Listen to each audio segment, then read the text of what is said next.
So we're going to wrap up the day and wrap up this Idea City outing with Chuck Dallenbach and the Canadian Brass. I have a history with these guys.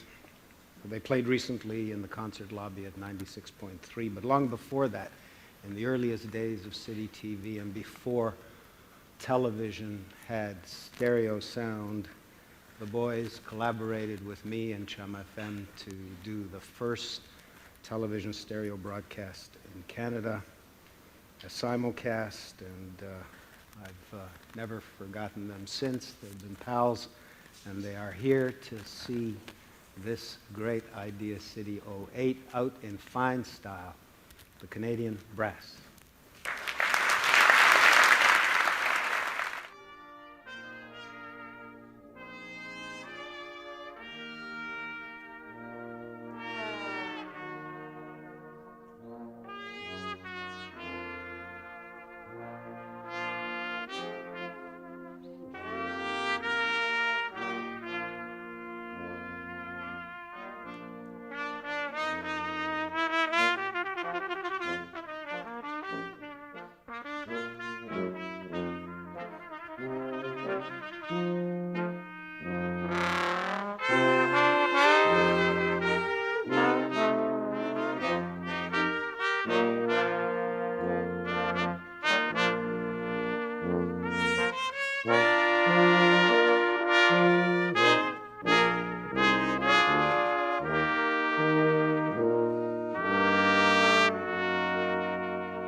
Thank you very much. We are the Canadian Brass, as represented. Thank you, Moses. And we remember that night at the El Macambo, playing classical music very well.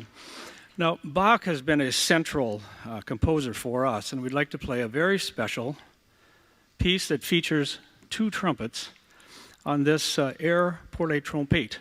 It could have been played by Joe alone without help from Brandon over here. And on the other hand, Brandon could have easily played this without help from Joe. But 400 years ago, there was a trumpet and drum guild formed, and gradually over the centuries, it has become a labor union. So today it's going to take two to play this one solo. So here are Joe and Brandon actually proving we were wondering why we were invited to this august affair, and then listening to these talks, it dawned on us. The average age of Canadian brass over the last 35 years has been going down.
We've always heard that music has the power to transform and to change our lives. And this next piece, we think, is a good example of that. It points to something beyond the intellect, that vast space that's in all of us. And I know you've had a lot of suggestions about that this week. Music can lead us to. It's a doorway to that openness and that freedom. And this is the Adagio by Samuel Barber, which will feature Jeff on the French horn. We sometimes wonder which would be best, but we couldn't argue with Jeff. Here's why. Wait.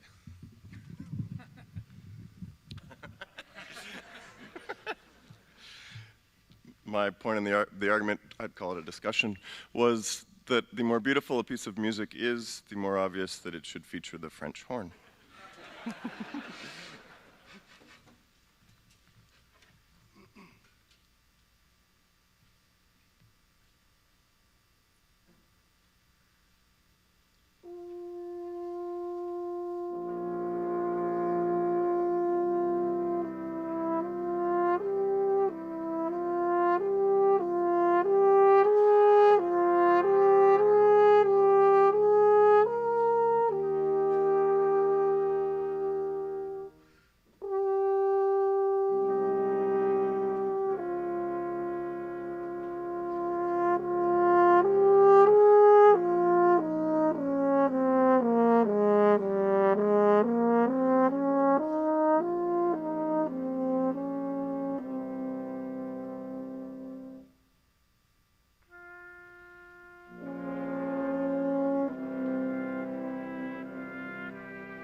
Now, Moses asked that we send you out dancing, and we will try to do that. We've had many opportunities to play for the Queen of England, and this has the same feeling of playing for royalty.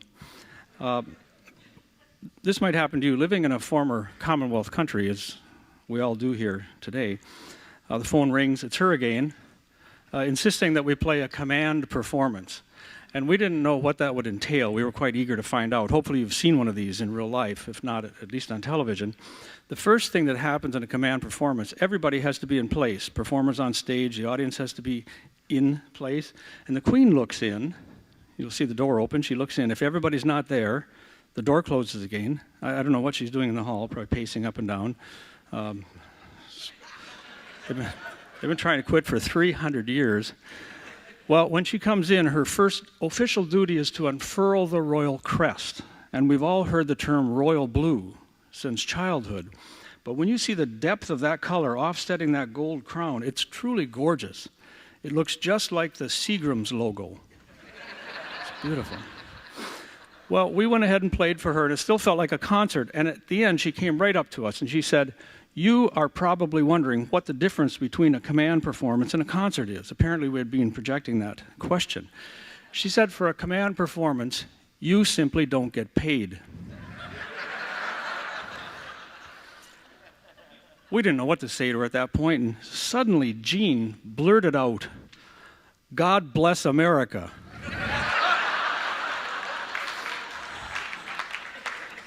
Well, next fall, when the four of us appear in front of the Queen again, we'll have to make amends. Well, oddly enough, and it's so perfect for today, her favorite piece, we found this out the hard way, but her favorite piece turns out to be something she cannot fall asleep without turning this on. It's Joe playing Echoes of Harlem by Duke Ellington. Just seems to be something she needs to hear. So we'd like to leave you with this, and thank you for inviting us, and thank you very much for hearing us play. So here is Echoes of Harlem.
corny.